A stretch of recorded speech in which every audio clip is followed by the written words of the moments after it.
eestlane on vägagi Mercedes usku. Neid on arvel üle 46 000 ja seda C-klassi on arvel umbes 6200.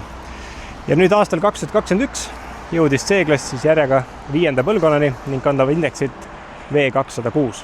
Hetkel leiab neid müügil Auto24 portaalis pisut üle 35 eksemplari ja hinnad stardivad seal 22 000 euro juures, nii et C-klass on muutunud juba üsnagi taskukohaseks. Selle konkreetse eksemplari laenasin Veho kasutatud autode osakonnast ning seekordses episoodis vaatame, mida C-klass endast üldse kujutab, kuidas temaga sõita on, millist varustust siia pakuti ja millised mootorid siia valida said ning kuidas ta vastu peab. Ja üldse vaatame üle ka, millised võiks olla tema lähimad konkurendid. Aastal 2020 tuli välja järjekordne S-klass ning aasta hiljem tuli välja küllaltki sarnase disainiga ka C-klass. Kusjuures platvorm peaks isegi suisa sama olema ja ütleme, et sarnast tehnikat ja varustust leiab siit autost üsna palju, mida sa leiad ka S-klassi pealt. Kui algselt vähemalt mulle endale tundus, et see C-klass oleks justkui eelmise põlvkonna näovärskenduse või facelifti saanud auto, siis tegelikult on ikkagi tegemist täiesti uue platvormiga ja täiesti uue autoga. Ja nagu alati, iga uue mudeliga kasvavad ka auto mõõtmed. Pikkust on lisandunud 65 mm, laiust 10 mm ja samas katusjoon on 5 mm madalamal läinud. Seevastu on teljevahe kasvanud lausa 25 mm, mis annab rohkem ruumi just eelkõige sinna tagumisse ritta. Kui külje pealt ei see auto kerekujult üsnagi sarnane eelmisele põlvkonnale, samas miks muuta asja, mis on väga hästi õnnestunud ja hea välja näeb, siis kogu esiosa ja tagaosa on ikkagi totaalselt teistsugused. Samas esituled ongi väga sarnaseks viidud Mercedes S-klassile, mis on eriti kihvt. See iluvõre koosneb pisikestest sellistest Mercedese logodest, kus seda lähemalt vaatad. Tuled on tänapäeval loomulikult juba enamusel LED-id, aga lisavarustus on said juurde võtta ka digital light LED-id, mis siis suudavad tee peale projekteerida näiteks navigatsiooni suunaviitas ja ma ei tea, kõike muud veidrust, mida sinna vaja parasjagu projekteerida on. Ka tagatuled on S-klassi omadele äärmiselt sarnased, kuid minu meelest selle auto proportsiooniga sobivad palju paremini kokku, et kui S-klassi väljad näevad kuidagi kitsaks ja peenikeseks, siis C-klassi puhul minu meelest on tulemus väga, väga kena. Pagasiruumi siin autos sedaani puhul on 455 liitrit, kuid pistikhübriidi puhul kahaneb see 360 liitrini. Ja kui on ruumi rohkem vaja, siis Universaal pakub 490 liitrit. Ja nüüd see aasta võiks olla oodata ka selle C-klassi näovärskendust ehk facelifti. Vaatame, millega nad siis hakkama saavad ja kui palju see auto muutub.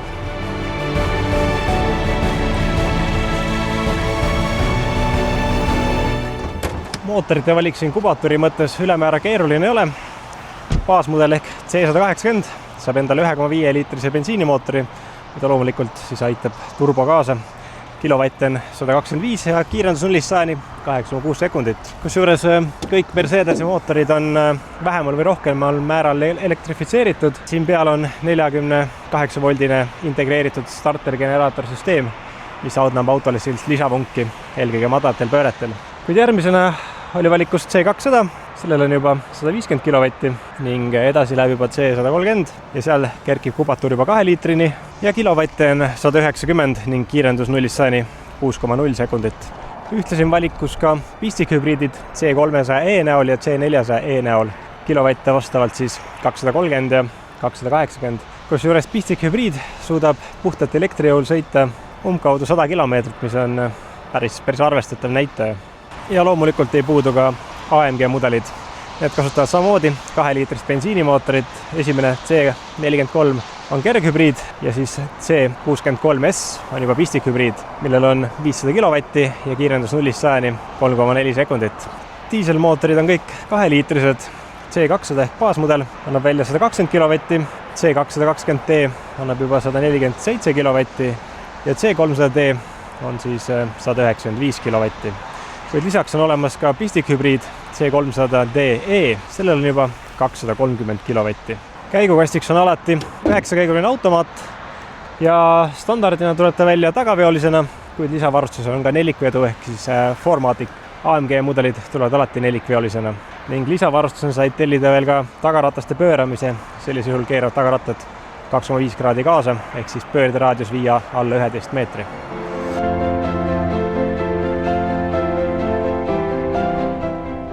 C-klassi interjöör minu meelest on väga-väga nägus ja siin on hoolega snitti võetud S-klassi pealt. kogu see armatuur ikkagi on minu meelest äärmiselt nägusalt tehtud, see, kuidas ta on niisugune mitmetasandiline, ilusad ümmargused ventavad, siia saad puitu, ka muud erinevad materjale ja keskekraan on minu meelest hästi kenasti ära integreeritud, voolav. Võrdluseks võtta nüüd konkurendina 3. seeria, siis siia on lihtsalt üks suur ekraan lärake ette löödud, mis minu meelest ei ole nii elegantne lahendus.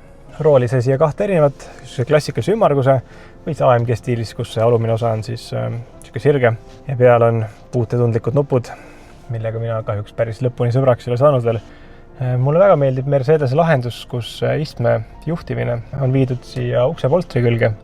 See on sul silma all, sa tead täpselt, kus mis nupp mida teeb, et ei pea otsima kuskilt vahelt või külje pealt, et kuidas mida ja kas sa üldse õige nupu kiiresti üles leiad. Ja ühtsi mulle meeldib ka see, et uksepolstritega on ka vaeva nähtud, et need on nägusad, need lähevad ilusti kogu selle armatuuriga kokku, et enamus tootjad kipuvad siit kokku hoidma ja need näevad kõige plässi teinetud välja. Ainuke asi, millega nad võib-olla oleks võinud rohkem vaeva näha, on see, et see ukse alumine plastik tundub niisugune natukene lihtne, kuid autos sees olles õnneks seda väga ei märka. Suures plaanis kõik materjalid on ikkagi väga ilusad ja kvaliteetsed ja ta on kenasti kokku pandud, siin kuskil ei nagise ja kolise midagi. Mulle meeldib, mis nad siin teinud on ja tõesti see on seest. Ma arvan, et üks oma klassi kindlasti üks nägusamaid autosid. C-klassi baasvarustus on ka juba niisugune täiesti piisavalt rikkalik.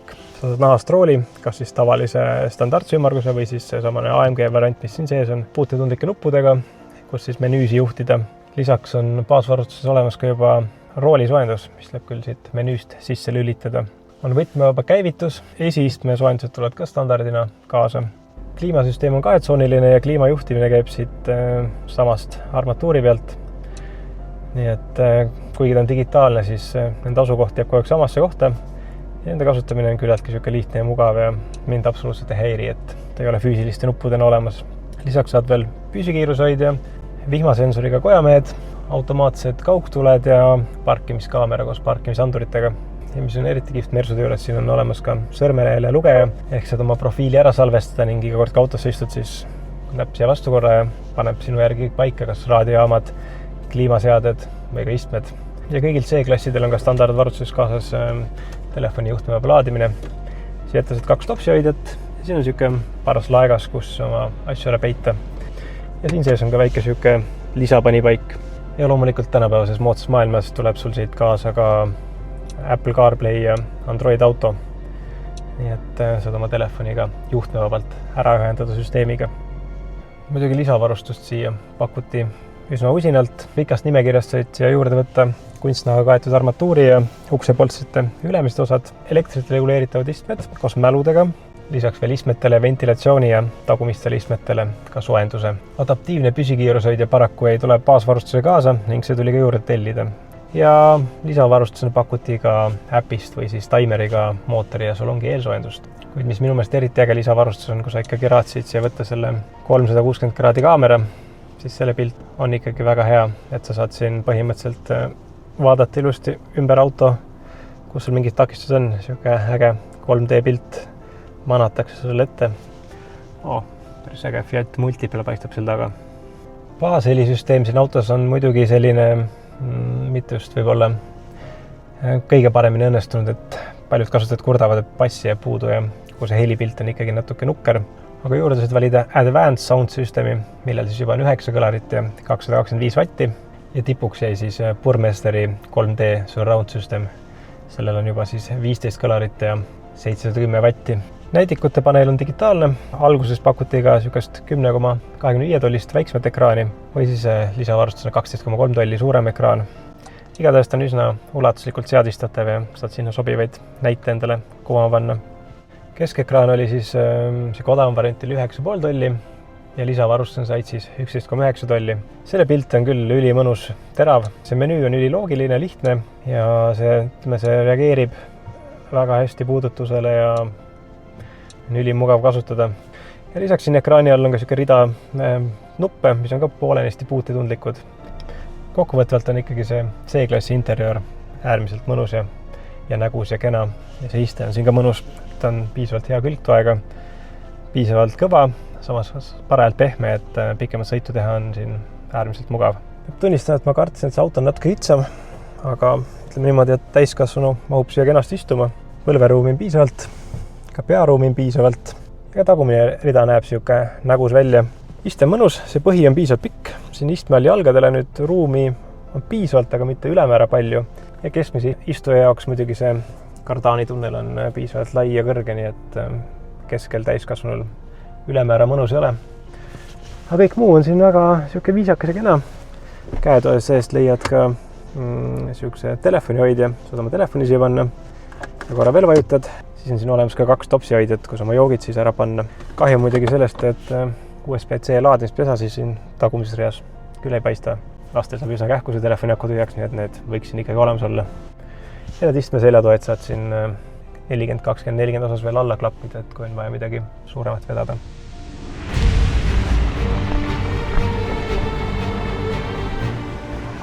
Kuid kuidas 5. põlvkonna C-klass sõidab, selle proovime kohe järgi. Mis mulle Mercedeste puhul on alati meeldinud, on see, kus see käiguvalits asub. Seda on äärmiselt lihtne kasutada, ta on loogilise mugava koha peal. Kuigi pean ütlema, et mulle tegelikult meeldis varasema põlvkonna käiguvalits rohkem. See nägi kuidagi uhkem ja elegantsem välja, et võib-olla see uus nüüd on siuke tehtud õhem ja õhulisem ja nii seksikas enam võib-olla ei ole, aga see on muidugi puhtalt minu maitse. Ja mulle väga meeldib tegelikult selle C-klassi rool. Esiteks ta on ilus ja teiseks ta on siukse mõnusa jämedusega, et sa hoiad kinni ja sa tunned kohe, et sa nagu kontrollid seda autot. See eelkõige tuleb esile, kui on siuksed kehvemad ilmastikulud kuskil maanteel, et siis on siuke kitsas rooliratas tekitab ebakindlust, siis siin see on siuke mõnus jäme ja päriselt tunned, et see auto on sinu käte vahel. Ja teine aspekt siin auto juures on see heliisolatsioon. See on äärmiselt hea. Okei, sellist kerget trehvimüra või tuulemüra ikkagi tuleb, aga väga vähe. Et see ei sega ja ei väsita sind. Nüüd see konkreetne proovisõiduauto on siis C200 ehk siin ongi see samane 1,5 liitrine turbomootor. Ja peab ütlema, et kuigi ma olin väga-väga skeptiline selle osas, et kas seda võimsust selle autol ikkagi jätkub, siis tegelikult ta liigub päris erkselt. Ja kuna see startergeneraator tuleb seal madalal pöördel appi ja võtab seda turboläägi vähemaks, siis tegelikult ei saaks öelda, et dünaamika kuidagi nagu halb oleks. Kuigi ma ise eelistaks loomulikult siia vähe suuremat mootorit, ehk siis vähemalt C300 võiks olla. Või kui sõidaks pikka ütsi palju, siis C300 diisel. Näidikute paneel siin ülihea terava pildiga. Sa ei saa küll siia seda 3D efekti nagu S-klassis saad, aga ta on ikkagi nagu väga hästi loetav ja väga siukse hea graafikaga. Ega see keskekraan siin on väga hea graafikaga ja isegi sõidu ajal kasutatav näiteks, ütleme, kliimasüsteemi siit juhtida on väga mugav, aga need rooli peal olevad nupud, tunnistan, et mina sõidu pealt nendega väga hästi hakkama ei saa, et asjad ei lähe sinna, kus ma tahan, et need võiks olla ikka siuksed füüsilisel kujul, plastikust, et vajutad peale, sõrme all tunned ja ta teeb täpselt seda, mida sa soovid. Kui millegi kallal siin autos veel nuriseda, siis start-stop süsteem mulle nagu eriti ei meeldi. Minu meelest seal tekib siuke väike viide sisse, et ta ei reageeri nii järsult ja koheselt, kui sa tahaksid. Seega see süsteem tuleb kohe alguses kas välja lülitada või lihtsalt sellega ära harjuda. Tegelikult mul on kahju, et siukest asja üldse peale topitakse, sest et Eesti tingimustes see start-stop süsteem minu meelest ennast küll kuidagi moodi ära ei õigusta. Igas muus mõttes minu meelest see väike C-klass on ikkagi üli hästi õnnestunud auto, et sõit on hea, ta on mugav, see iste on hästi toekas. Ta muidugi, kui nüüd vedrustusest korra rääkida, siis ta on kõvasti pehmem kui näiteks 3. seeria või Audi A4. Ta ongi eelkõige mugavuse peale orienteeritud. Ja samas kere ei kaldu nüüd ülemäära palju ka siin, et selle üle nüüd muretsema ei pea. Aga jah, nii sportlik ta ei ole võib-olla kui 3. seeria.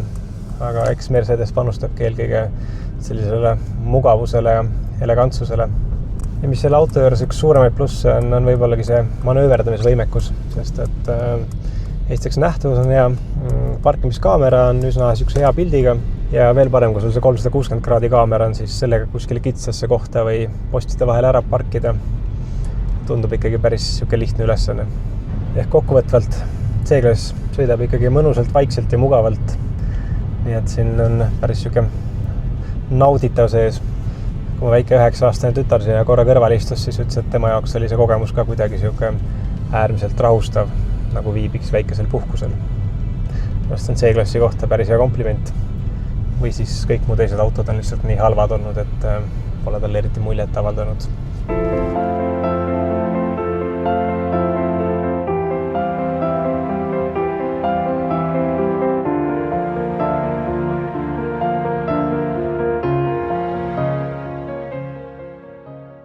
tere! Täna oleme tulnud uude vehukeskusesse ja vaatame 5. põlvkonna C-klassi Mercedest, mis on siis mudeli tähisega V206. Tegemist on ikkagi väga uue autoga. Roosteprobleeme sellel autol ei ole täheldatud. Andurite ja muude sihukeste nagu eksteriööri puudutavatel küsimustel samuti. Auto on äärmiselt hea ja kvaliteetselt koostatud, et siinkohal meil ei ole küll tõesti nagu suurt midagi täna välja tuua. Algusaasta mudelitel oli üheks probleemiks siis tagumine luuk ja luugi avamine, sulgumine. Kasutajad kurtsid selle üle, et vahel luuki tahtnud esimese korraga lahti tulla, tuli nuppu vajutada mitu korda. Sensor ei pruukinud ära tunda seda, et luuk on sulgunud asendis, aga see puudutab pigem nagu mudeleid, mis jäid sinna algusaastate tootmisse 21-22. Tänastel mudelitel on see probleem oma lahenduse leidnud, viga on parandatud ja säärast nii-öelda nagu veataadet enam ei tohiks olla. V206 on kõikidel mudelitel kasutusel mild hübriid ISG. Selle mild hübriidiga on olnud veidikene algusaasta mudelitel probleeme. Seda saab ise tuvastada ka proovisõidul. Võite kuulda sihukest võib-olla ebatavalist elektrimootori vuhinat, vilinat. Kindlasti annab ka märku see, kui te panete tähele, et aku tüheneb piisavalt kiiresti. See on kindlasti koht, mida tasub spetsialistide juures eelnevalt enne ostu kontrollida ja tuleb kindlasti ka veenduda selles, et sellel spetsialistil on olemas ka pädev tehnika, mis seda suudab nii-öelda tuvastada. C-klassi mootorid on ülelaadimisega ja seal on täheldatud siis probleeme turbotihentidega, mis võivad hakata lekkima. Turbotihendi enda vahetus tegelikult iseenesest on sinna suurusjärku 600–1200 eurot. Kui nüüd halvimal juhul on turbo ise õhtale läinud, siis see hind on kuskil 1500–3000 eurot. Kindlasti tasub eelneva omaniku käest kontrollida seda, et kas korraliste hoolduste vahel on tulnud lisada õli. C-klassil on hooldusraamatu järgi korrapärane õlivahetus 25 000 kilomeetri tagant. Ka kohalikud tehnikud ja spetsialistid ütlevad, et seda on täiesti okei järgida. Mercedese mootor on hea vastupidav ja tegelikult ei ole vajadust tihedamaks õlivahetuseks. See on nüüd igaühe individuaalne küsimus, et mina isiklikult teeksin ühe õlivahetusega korralise hoolduse vahel, aga see on juba nii-öelda maitse küsimus. C-klass on äärmiselt hästi koostatud. Algusaastatel küll olid mõningad probleemid, kus armatuur nagises uksepolstrit, natukene tahtsid nii-öelda nagu kehvemal teel häält teha. Aga need just puudutavadki nüüd algusaasta autosid, kus kohas tegelikult need probleemid on lahendatud. Samuti olid ka mõningased probleemid multimeediasüsteemiga, kus võib-olla multimeediasüsteem tahtis ennast ise restartida vahepeal. Telefoniühendus oli kehva, aga need probleemid on samuti oma lahenduse saanud ja just läbi tarkvara uuenduste. C-klassil on kasutusel väga kvaliteetsed materjalid, auto on väga hästi koostatud ja algusaastate probleemid on tänaseks lahenduse leidnud. C-klassi on saadaval nii tagaveolisena kui ka nelikveolisena. On olnud tagasikutsumine käigukastiga, kus kohas käigukasti töö ei ole olnud piisavalt sujuv, aga see on olnud ka tarkvaraline probleem, puudutab just esimese aasta autosid. Need on parandatud. C-klassi veeriming peab Eesti teedel hästi vastu. Mingisuguseid suuremaid anomaaliaid ei ole seal täheldatud. Kui nüüd tuleb hoolduse käigus vahetada piduriklotsid ja kettad, siis selle orienteeruv hind on 950 eurot, aga oleneb täpsemalt siis mudelist. Mercedes C-klass on küllalt uus auto. Kasutusel on väga palju tipptehnoloogilist elektroonikat. Me kindlasti soovitame selle auto ostul, eriti kui me räägime nüüd kasutatud autodest, teha see valik siis kas ametliku esindaja juures, kes pakub kasutatud autosid. Kui te ostate kuskilt järelturult või eraisiku käest, me soovitame kindlasti kontrollida seda spetsialisti juures, kes omab vastavat tehnikat, et ära tuvastada, kas ja mis korras on auto nii-öelda tehniliselt. Et kindlasti seda autot ei saa igas teeninduses nii-öelda nagu võib-olla täit pilti auto tehnilisest korrast.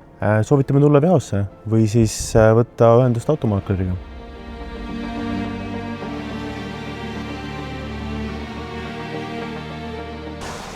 Kuid kui mingil põhjusel C-klassi ei suuda sind ära võluda, mida siis head alternatiivselt tasuks turu pealt otsida.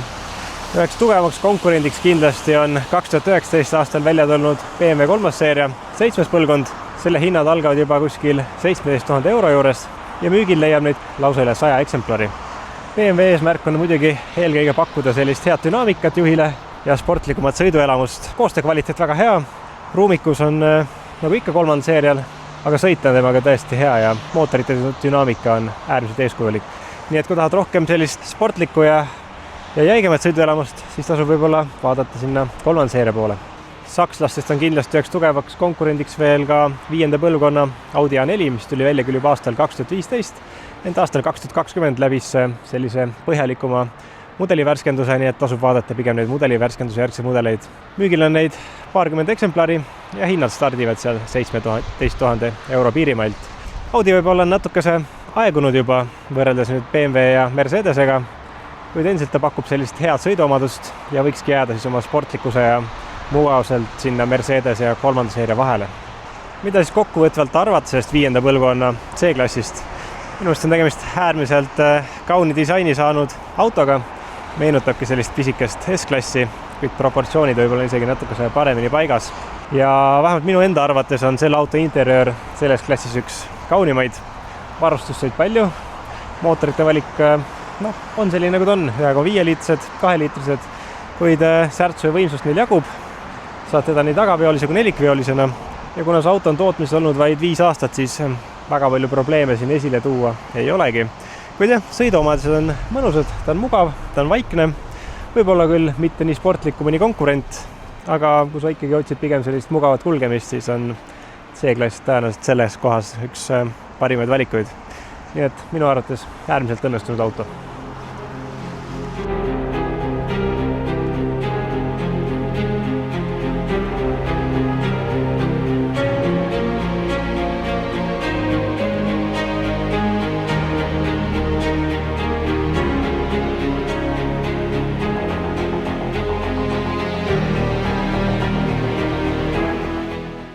Thank you.